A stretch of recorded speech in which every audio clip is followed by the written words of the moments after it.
I never thought I'd be that guy, the one who gets cheated on. I always considered myself a decent husband to my wife, Megan. We had a pretty good life together, or so I thought. We met in college, fell in love, and after a few years of dating, we tied the knot. That was 5 years ago. We were the couple that everyone envied. We traveled together, shared hobbies, and always had each other's backs. At least that's what I believed. But things started to shift recently. Megan became distant. She was spending more time at work, often coming home late with excuses about deadlines and meetings. I tried to be understanding, giving her space, but I couldn't shake a growing sense of unease. I noticed little things: her phone always face down, her sudden obsession with her appearance, and a new perfume that didn't smell like the old fragrance I loved. I brushed it off, chalking it up to stress. I mean, who doesn't change a bit when life gets hectic? One evening, I returned home early from work. As I walked through the door, I noticed Megan's phone vibrating on the counter. Curiosity got the better of me, and I glanced at the screen, a message from an unknown number. My heart raced and I hesitated. I knew I shouldn't, but I picked up the phone. It read, "Can't wait to see you tonight. You know how much I want you." I felt like the world was spinning. The room seemed to grow smaller as I realized the implications of what I was reading. My hands trembled as I put the phone back down. I didn't confront her immediately. I needed to gather my thoughts and figure out what to do next. I felt betrayed, furious, and utterly lost. Instead of confronting her, I went to my friend Jake. He'd been through a tough breakup and was always open to talking about relationship issues. I told him everything. To my surprise, instead of comforting me, he suggested I dig deeper. "You need proof, man. If she's cheating, you need to know for sure." This idea gnawed at me for days. I was torn between wanting to ignore the evidence and needing to uncover the truth. After a sleepless night, I decided to take action. I couldn't afford to simply wait around for her to confess, or for the truth to come out in some random way. I needed to find out who this guy was and if there was any chance of salvaging our marriage. So, I did what any desperate husband would do. I hired a hacker. I found someone online who specialized in digital forensics. It felt sketchy, like I was crossing a line, but I was drowning in uncertainty. The hacker promised to find out everything about the number that had sent Megan the message. I knew it was a risky move, but the thought of sitting idly while my wife betrayed me was unbearable. I didn't want to be blindsided. I wanted to be prepared for whatever was coming. Meanwhile, Megan continued with her lies. She had no idea that I was on her trail. She would come home, play the part of the dedicated wife, and I would sit there, boiling inside, waiting for the moment to confront her. I watched as she tried to maintain the facade, and it made me sick. I was a man on edge, caught between love and betrayal, and all I wanted was the truth. When the hacker finally delivered the information, I was ready. I could hardly believe what I was seeing. The name attached to that number was someone I recognized: Chris. Chris was a guy from her work, a cocky finance guy who had always had a bit of a flirtatious rapport with her. My heart sank. I couldn't believe that someone I had accepted into our lives, someone I thought was a friend, was the one betraying me. I was filled with a surge of emotions as I prepared for the confrontation. I had to face her. I had to know the truth, and I had to know it now. As I waited for her to come home that night, my stomach churned with anxiety. What would I say? How would she react? Would she admit to the affair, or would she lie through her teeth? My mind raced with possibilities, but deep down, I was determined to get the answers I needed. I was done living in denial. I finally heard the front door open, and I took a deep breath. The moment of truth was upon me, and there was no turning back now. Megan walked in, her usual bright smile quickly fading as she noticed the tense atmosphere. Her heels clicked against the wooden floor as she made her way toward the living room, her purse swinging slightly by her side. I could feel my heart pounding in my chest. This was it. I had to be strong. "Hey, you're home early," she chirped, trying to keep her tone upbeat. "How was your day? Can we talk?" I replied, trying to keep my voice steady. I gestured for her to sit, and as she did, I could see confusion wash over her face. That was a good sign. She wasn't expecting this. "What's wrong?" she asked, her brow furrowing. I took a deep breath, gathering my courage as I pulled out my phone. "I found something today, and I think we need to discuss it." I handed her the phone, the message from Chris glaring back at her. Her eyes widened as she read the text, and for a moment silence filled the room. I held my breath, waiting for her reaction. Would she deny it? Would she lie? What is this? She managed to say, but there was a tremor in her voice that betrayed her calm facade. It's from Chris, I said, my voice barely above a whisper. You know what this means. How long has this been going on, Megan? She opened her mouth to respond, but then hesitated, her eyes darting around the room as if searching for an escape route. It's not what you think, she exclaimed, her voice rising in pitch. I mean, that's just a misunderstanding. He was joking. You know how he is. Joking. I scoffed, feeling anger bubble to the surface. Does it sound like a joke to you? Can't wait to see you tonight. That doesn't sound like a joke to me, Megan. I could see the panic in her expression as she scrambled for a response.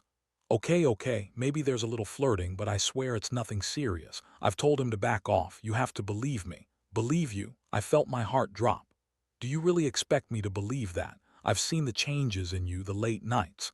I've been sitting here, watching you lie to my face. And now you expect me to just accept that this is some harmless flirtation. I didn't want to hurt you, she pleaded, tears welling in her eyes. I was scared. Things have been so stressful at work, and Chris was just there. He listened to me. It didn't mean anything. I couldn't listen to her excuses anymore. My world felt like it was collapsing around me, and the betrayal cut deeper than any knife could. You lied to me, Megan. You lied and you cheated. How am I supposed to trust you again? She burst into tears, and I felt a wave of conflicting emotions wash over me: anger, sadness, frustration. Part of me wanted to comfort her, but another part was screaming for justice. I don't know what to do, she sobbed. I love you. I never wanted to hurt you. Love, I echoed, my voice dripping with bitterness. If you loved me, you wouldn't have done this. Love doesn't betray, it doesn't cheat. Megan looked at me, and for a brief moment I saw regret in her eyes. But then her expression hardened. So what now? Are you just going to throw everything away? Do you really want a divorce over this? I felt my chest tight. The thought of divorce sent a wave of panic through me. I didn't want to end our marriage, but I didn't want to be a fool either. I don't know, Megan. I don't know what to think right now. You've shattered my trust, and I can't pretend it didn't happen. Please just give me another chance. I'll do anything. I'll cut him off. I swear it'll never happen again. Her desperate pleas filled the room, but I was too far gone. The pain of betrayal overshadowed everything else. You've made your choice, Megan, I said quietly, and now I have to make mine. I stood up, feeling like I was being pulled apart at the seams. I walked away from her, needing space to think, to breathe. Anger and sadness crashed over me like waves, threatening to pull me under. I felt the weight of our marriage pressing down on me, and I knew I couldn't just forgive and forget. As I stepped out onto the balcony, I looked out over the quiet street, trying to make sense of everything. My mind was racing. Would I be able to move past this? Could I still find a way to salvage our marriage, or was this the end? The thought of starting over filled me with dread, but I also knew I couldn't live a lie. The confrontation had been messy and painful, but it had also opened the floodgates of my emotions. I was stuck in a whirlwind of confusion and hurt, and as I stood there in the cool night air, I felt more alone than ever. What was I going to do next? The days that followed the confrontation with Megan were a blur of conflicting emotions.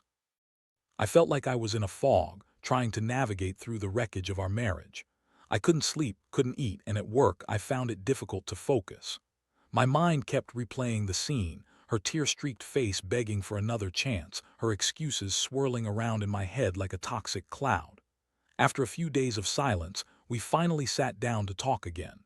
I was still angry, but there was also a part of me that yearned for some semblance of normalcy. Maybe we could work through this, find a way to rebuild what had been broken. But as I watched her fidget nervously on the couch, I realized that trust is not something you can just glue back together. Megan, I started, my voice shaky but steady. I'm trying to understand what happened. I really am, but I need to know why. Why did you cheat? Was I not enough for you? She looked down at her hands, twisting her fingers together. It wasn't about you, I swear. I was feeling so overwhelmed. Work was stressful, and when Chris paid attention to me, it felt good. It was a temporary escape, a stupid mistake. Temporary? You call it a stupid mistake, but it was a choice.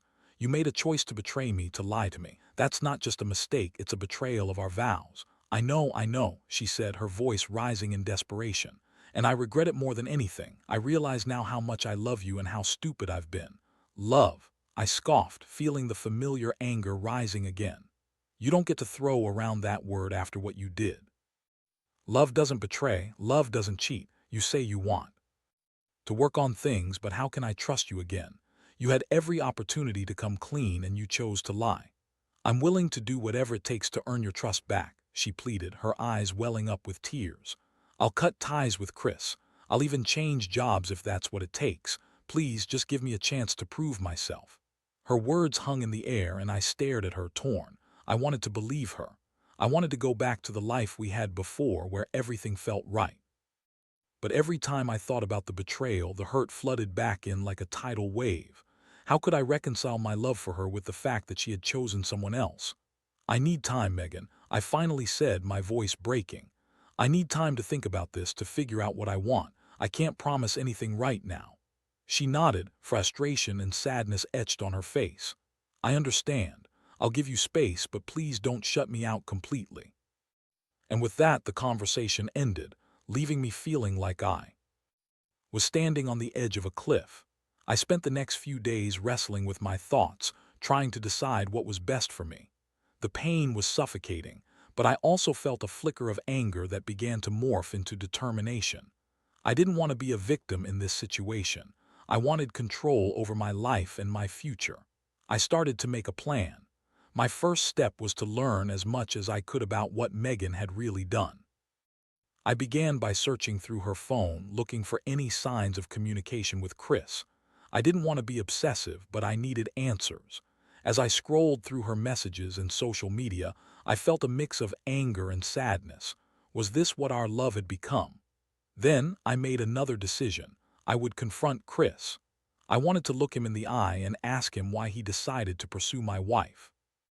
It felt risky, and part of me feared that I might regret it later, but I couldn't shake the need for closure. After some digging, I found out where Chris lived. A part of me felt a rush of adrenaline at the thought of facing him. I had imagined this moment 1,000 times in my head, practicing what I would say, visualizing the confrontation. I needed him to understand the impact of his actions, but I also needed to keep my cool. On the day of the confrontation, I drove to his apartment, my heart racing. I parked down the street, taking a moment to gather my thoughts and breathe. I wasn't looking for a fight, but I was ready to defend my honor. As I approached his building, I felt a strange mix of anxiety and determination. I knocked on his door, my fist landing hard against the wood. A moment later, the door swung open and there stood Chris, smug and self-assured, as if he had no idea of the storm brewing behind my eyes. "Can I help you?" he asked, a cocky grin spreading across his face. I took a deep breath, forcing myself to remain calm. "Yeah, we need to talk." "You and I," his expression shifted from amusement to confusion, and I could see the realization dawning on him. "About what?" "About Megan," I replied, keeping my voice steady. "We both know what happened between you two. I just want to know why." He crossed his arms, leaning against the doorframe with an air of arrogance. "You don't know the whole story, man. Megan was unhappy. I was just giving her what she needed." "Unhappy?" I spat, feeling the anger rise. "She was in a committed relationship. You think that gives you the right to go after her? You crossed a line." Chris shrugged, unfazed by my anger. "Look, I didn't force her. She wanted me, that's on her. If she wasn't happy, what was I supposed to do? Just stand back?" At that moment, I felt a rush of frustration. I was standing in front of the man who had taken my wife away from me, and he had the audacity to act like he was the victim. "You're a piece of work," I said, shaking my head. "You think you're some kind of hero for swooping in." He tilted his head, his smirk returning. "She's not a child, man. She made her own choices. If you want to blame someone, maybe you should look in the mirror." I felt the weight of his words hit me like a punch to the gut.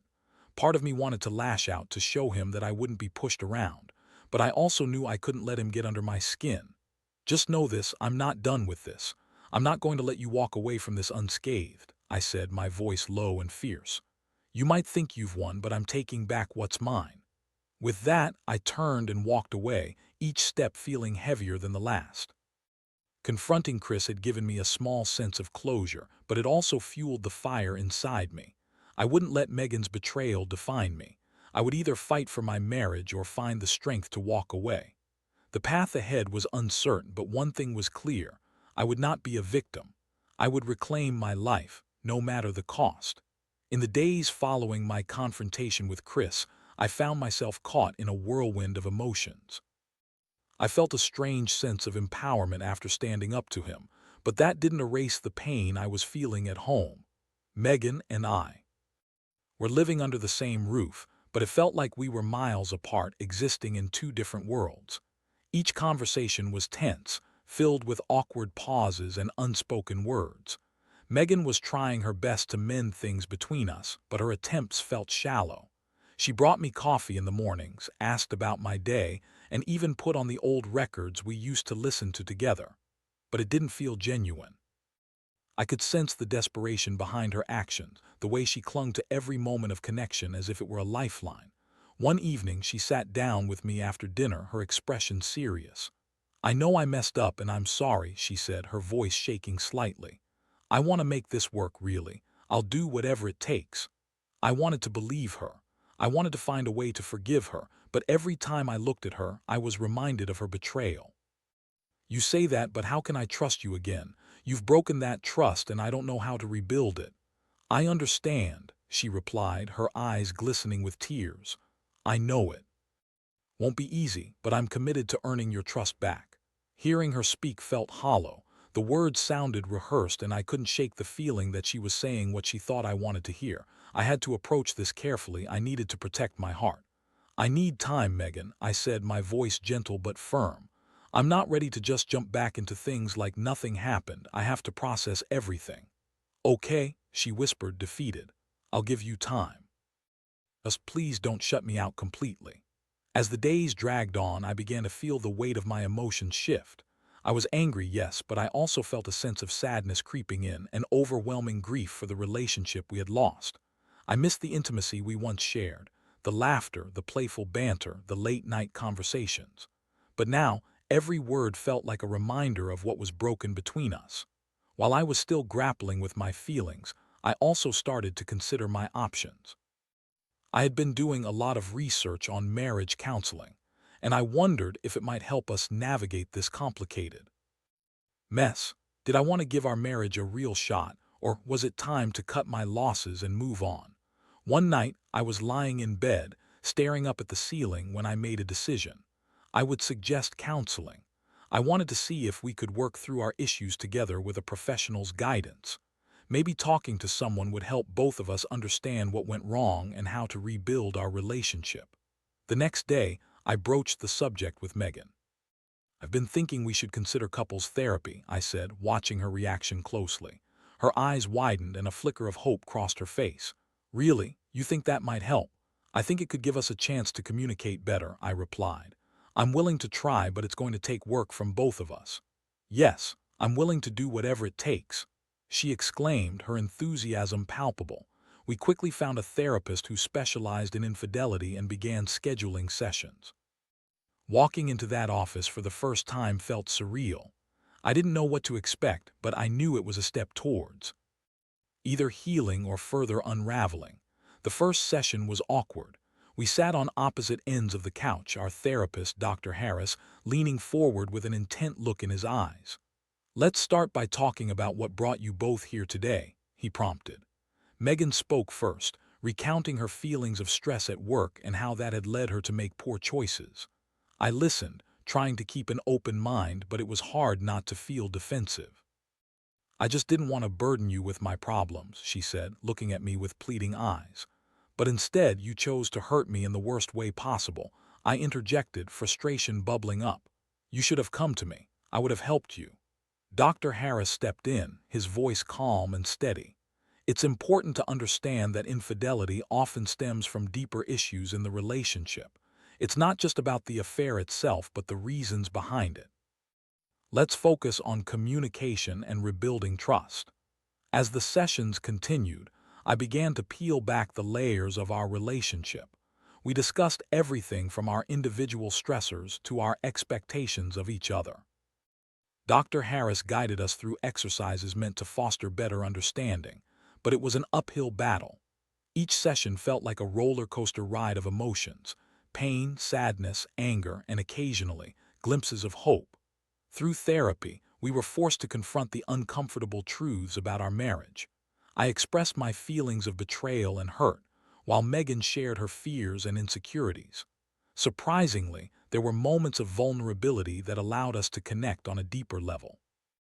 During one session, I saw a glimpse of the woman I had fallen in love with, and it filled me with both hope and trepidation. But just as I began to feel a sense of progress, I received a text that would shake everything again. It was from Chris, a simple message that read, "I miss you." My stomach dropped. Why was he reaching out now? I felt a surge of anger and confusion wash over me. I knew I had to tell Megan, but I dreaded the fallout. That evening, I sat her down, my heart racing. "I got a message from Chris," I said, trying to keep my voice steady. Her face paled, and I could see the panic in her eyes. "What did he say?" "He said he misses you," I replied, watching her reaction closely. She gasped, her hands covering her mouth. "Oh my God, he shouldn't be contacting you. I thought I made it clear that I wanted nothing to do with him." "It's not about what you want, it's about what he wants. That's the problem," I said, frustration creeping back in. "I thought we were moving forward, but this just throws everything into question." "No, I'm done with him. I swear I chose you," she said, her voice rising with panic. "Please believe me." "I don't know what to believe anymore, Megan," I said, shaking my head. "You need to show me you mean that. This is beyond just words." As the tension mounted, I felt a familiar wave of uncertainty crashing over me. We had been making progress, but now this message felt like a huge setback. Would I ever truly be able to trust her again? That night, I lay in bed, tossing and turning, unable to shake the feeling of dread. I had fought so hard to rebuild our relationship, but Chris's message felt like a painful reminder that the past wasn't easily left behind. I wanted to believe that we could make it, but doubt clawed at me, leaving me questioning everything once again. What would happen next? Would this be the moment that shattered whatever fragile trust was left between us, or could we overcome this hurdle together? I felt trapped in a cycle of hope and despair as I faced the uncertain future ahead of me. The next few days felt like an emotional roller coaster. I couldn't shake the feeling of unease that accompanied Chris's message. It was like a shadow looming over our progress, reminding me that the past was never truly behind us. Megan and I continued our therapy sessions, but I couldn't help but feel more guarded than ever. During one session, Dr. Harris sensed the tension in the room. "It seems like there's still some unresolved conflict between you two," he said, looking at us both. "What's on your mind, Jake?"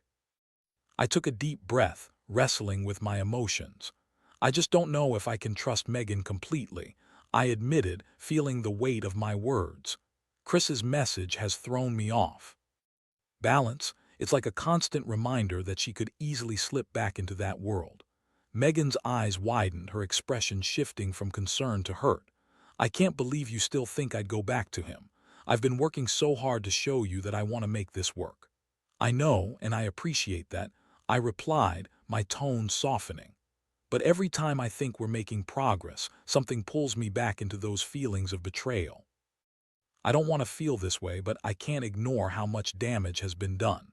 Dr. Harris nodded thoughtfully. "It's important to acknowledge the pain and uncertainty you're both feeling. Trust is built over time, and it takes consistent actions to rebuild it. Megan, what can you do to reassure Jake during this time?" Megan looked thoughtful, her brow furrowing as she considered his question. "I need to prove to him that I'm committed to our relationship. I'll block Chris and make it clear that I want nothing to do with him." "That's a start," Dr. Harris encouraged. "But it's also about demonstrating that you're prioritizing your marriage and being open and transparent. How can you create a sense of safety for Jake?" We continued to discuss ways to build back trust, but I still felt a nagging doubt. I wanted to believe in Megan's commitment, but the scars of betrayal were still fresh, and I couldn't shake the fear of being hurt again. As the days went on, I began to notice small changes in Megan's behavior. She was more attentive, more present. She made an effort to communicate openly, sharing her thoughts and feelings with me. I couldn't deny that a part of me felt hopeful, but as much as I wanted to embrace that hope, I was still cautious, afraid to let my guard down completely. One evening, as we sat together on the couch, Megan turned to me, her expression serious.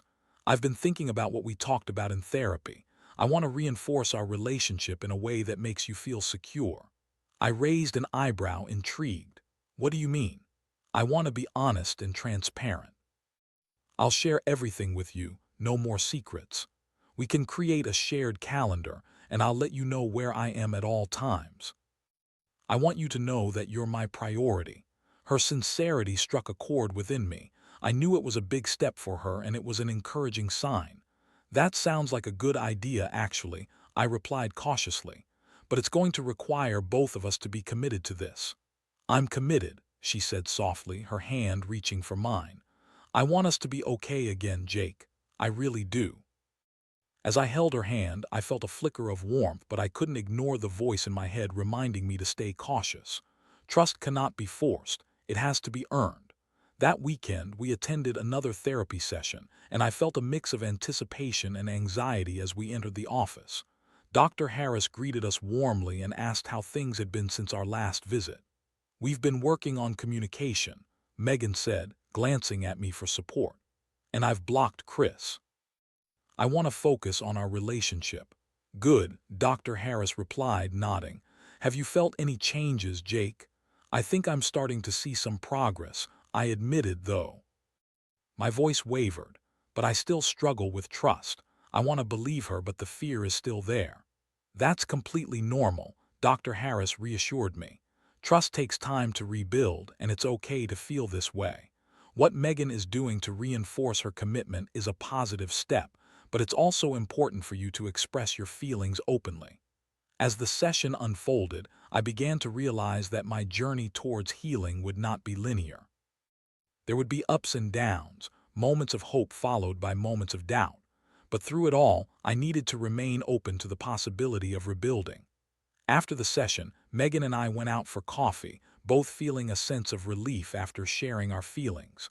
We talked about our future and the steps we'd take to heal our relationship.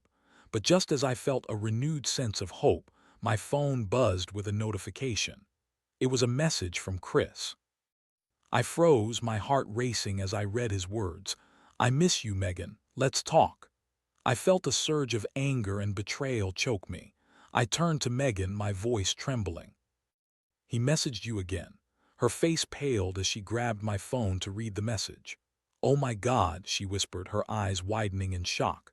I told him to leave me alone. This is not how I wanted things to go. I thought you blocked him. I shot back, my frustration boiling over. What's happening? Why is he still reaching out? I don't know. I don't want anything to do with him, she pleaded, her voice frantic. I swear I'm done with him. I'll handle it. My heart felt heavy as I watched her, a wave of emotions crashing over me. The progress we had made felt like it was crumbling away. I wanted to believe her, but the fear of falling back into the cycle of betrayal was suffocating. Handle it how? I asked, feeling hopeless. You mean by ignoring him again? You need to do more than that. I'll send him a message right now, she said, her fingers flying across my phone screen. I promise. I'm going to make it clear that I want nothing to do with him. As she typed angrily, I felt a storm brewing inside me. I had fought hard to rebuild our marriage, but Chris's presence felt like a persistent thorn in my side. I couldn't shake the fear that he would always be there, lurking in the shadows, ready to interfere. When she finished, she hit send and looked at me, her eyes pleading for reassurance. I'm serious about this, Jake. I want to be with you. I wanted to believe her, but the heartache was overwhelming. I need you to understand how much this affects me, I said softly, my voice trembling. I don't want to lose you, but I also don't want to feel like I'm competing with him for your love. I don't want you to feel that way, she cried, tears streaming down her cheeks. Please, just give me a chance to prove that I can be better. I'm not going back to that. As I looked into her eyes, I searched for the warmth and sincerity I had seen before, but doubt still lingered in my heart. I had to ask myself, could I truly trust her again, or was I setting myself up for more heartbreak? The road ahead was uncertain, but one thing was clear. I needed to make a choice. Would I continue fighting for my marriage, or would I finally cut my losses and walk away? The weight of that decision pressed down on me as I faced the future, uncertain of where it would lead us both. As the days unfolded after Chris's message, I was engulfed in turmoil. The tension between Megan and me grew palpable, and our conversations often devolved into arguments fueled by insecurity and doubt.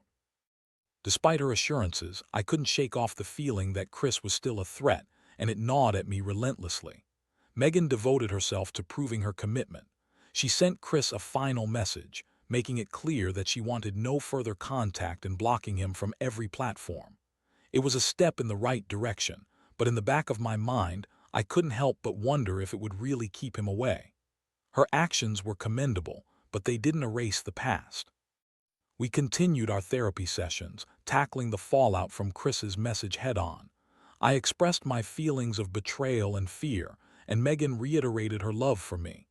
Each session felt like a tug-of-war with raw emotions laid bare. Dr. Harris guided us through the murky waters, encouraging more open communication, but the scars of infidelity still loomed large. One evening during our weekly session, Dr. Harris asked, "What are both of your expectations moving forward in this relationship?" I took a deep breath. I need to feel secure. I need to know that we're both aligned in this journey toward rebuilding trust, but honestly, I'm struggling. Megan turned to me, her voice earnest. "I want to be transparent with you. I'm committed to putting in the effort, and I'll do whatever it takes to show you that I'm serious about us." Her sincerity resonated with me, but the nagging doubt in my mind made it hard to fully embrace her words. I nodded, acknowledging her commitment, but still felt an invisible wall between us. After that session, I took a walk to clear my mind. The air was crisp, and the stars twinkled overhead, but I felt anything but peaceful. I thought about what it would mean to truly forgive Megan. Could I ever forget what had happened? I envisioned a future where we could be happy again, but I also felt a flicker of fear that lingered in the shadows. As I walked, my phone buzzed with a new message. It was Megan. "Can we talk? I think it's important." I felt a twinge of anxiety. I quickly replied, "Sure, what's on your mind?" When I returned home, Megan was sitting on the couch, her expression serious. "I've been doing a lot of thinking," she said, her voice steady, "and I want to be honest with you about everything." "Okay," I said cautiously, taking a seat beside her. "I want to share my phone with you," she continued. "I want you to have access to everything. I want you to see my messages, my social media, everything. I want you to know that I have nothing to hide." The offer surprised me, and I could feel my heart racing at the thought. "You're serious?" "Absolutely. I want to rebuild trust, and I know I can't do that without being fully transparent," she replied, her eyes locked on mine. "I want you to feel secure in our relationship. I'm committed to changing." I felt a warmth wash over me. Her willingness to open up completely was a significant step, and for the first time in a long while I felt a glimmer of hope. "Okay," I said slowly. "If you're serious about this, then let's do it. Let's start fresh, but it's going to take time." She nodded, relief washing over her face. "I understand. I'm ready to put in the work, Jake." Over the next few weeks, we made a concerted effort to rebuild our relationship. Megan shared everything with me, and I reciprocated by being open about my feelings. It wasn't easy. There were moments when doubts crept back in, but we were committed to being honest with each other. Dr. Harris guided us through this process, teaching us how to communicate effectively and prioritize each other's needs. I began to see glimpses of the woman I had fallen in love with, the woman who was willing to fight for our relationship. On one particularly rainy evening, we sat together on the couch, wrapped in a blanket. "Thank you for being patient with me," Megan said softly, her head resting on my shoulder. "I know I've hurt you deeply, and I'm grateful. You're still here." I felt a surge of warmth and affection. "I want this to work, Megan, I really do, but I need you to understand that healing takes time." "I understand," she said, lifting her head to meet my gaze, "and I'm willing to be patient too." As I looked into her eyes, I realized that while the pain of betrayal would always be part of our story, it didn't have to define our future. We had both made mistakes, but we were willing to fight for each other. Weeks turned into months, and slowly but surely the fog of doubt and insecurity began to lift. We found ourselves laughing together again, sharing inside jokes, and even planning a weekend getaway. As we packed our bags one Friday evening, I felt a sense of excitement that I hadn't experienced in a long time. "Are you ready for our adventure?" Megan asked, her eyes sparkling with enthusiasm. Absolutely, I replied, smiling at her. I think this is just what we need. As we drove to our destination, I couldn't help but reflect on how far we had come since that fateful night when I discovered her betrayal. We had faced the storm together, and while it wasn't easy, I felt proud of the progress we were making. By the time we reached the cabin, I was filled with anticipation. The weekend unfolded beautifully, filled with laughter, late-night talks under the stars, and moments of intimacy that felt genuine and real. We were rebuilding the bond we once had, a bond strengthened by the trials we had faced together. As we sat on the porch one evening, the sun setting in a blaze of orange and pink, I felt a sense of peace wash over me. We had both learned from our mistakes, and we were committed to making our relationship stronger. "Thank you for being willing to work through everything, Jake," Megan said, her voice filled with sincerity. "I know we're not perfect, but I'm so glad we're finding our way back to each other." "I am too," I replied, taking her hand. "I've learned that love isn't just about the good times. It's also about facing the challenges together and coming out stronger on the other side." In that moment, I realized that while the road to healing was still ongoing, we had taken vital steps toward rebuilding our relationship. The scars of the past would remain, but they were no longer chains binding us. Instead, they were reminders of our resilience. As I watched the sun dip below the horizon, I felt hopeful about our future. Life would undoubtedly throw its challenges our way, but together I believed we could face anything. With our commitment to openness, honesty, and love, we were ready to embrace the journey ahead, hand in hand.